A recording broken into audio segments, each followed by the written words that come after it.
بسم اللہ الرحمن الرحیم۔ السلام علیکم۔ آپ دیکھ رہے ہیں یوٹیوب چینل عام سی باتیں۔ عمران خان اور فواد چودھری کی ایک اور ناکامی، تحریک لبیک کے خلاف مزید ظلم نہیں ہوگا۔ اس ویڈیو میں ہم اسی کے متعلق بات کریں گے۔ ناظرین کرام، عمران خان صاحب کی حکومت نے علامہ سعد حسین رضوی کو 7 مہینے غیر قانونی طور پر جیل میں رکھا اور تحریک لبیک کے سینکڑوں کارکنوں کو بھی گرفتار کیا، اور اس کے علاوہ تحریک لبیک کے کارکنوں کے سوشل میڈیا سے ہزاروں اکاؤنٹس کو سسپینڈ کرایا گیا۔ یہاں تک کہ جو تحریک لبیک پاکستان کا مرکزی اکاؤنٹ تھا، اس کو بھی کتنی بار ٹویٹر سے سسپینڈ کرایا جا چکا ہے۔ مگر عمران خان اور فواد چودھری یہاں پر رکے نہیں، بلکہ انہوں نے مزید منصوبہ بنایا ہے کہ اپنے سیاسی مخالفین سے انتقام لیا جائے۔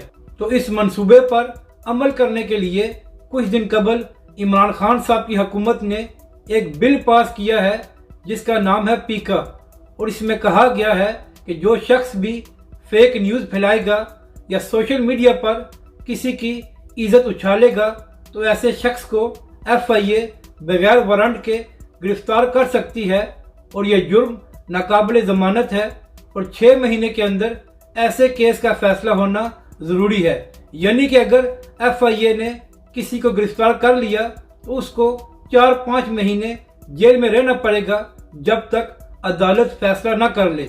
تو ناظرین کرام، آپ یہ سوچیں کہ اس قانون کے بغیر تحریک لبیک پر بے شمار ظلم کیا گیا ہے، تو اگر ایسا بل آ گیا تو پھر آپ اندازہ لگا لیں کہ الیکشن کے قریب اس بل کا استعمال کر کے تحریک لبیک کے کارکنوں کو دبانے کے لیے کیا کچھ کیا جا سکتا ہے۔ یہاں پر اہم بات یہ ہے کہ 2014 میں نون لیگ کی حکومت نے بھی ایک ایسا بل پاس کیا تھا، مگر اس وقت FIA بغیر وارنٹ کے گرفتار نہیں کر سکتی تھی۔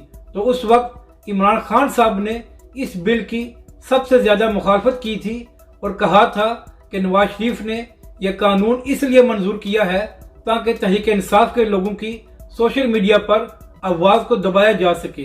تو اب عمران خان اور فواد چودھری سے سوال ہے کہ آپ نے یہ بل پاس کر کے کس کی زبان کو بند کرنا ہے؟ مگر ایک بار پھر اس حکومت کو عدالت سے منہ کی کھانا پڑی ہے۔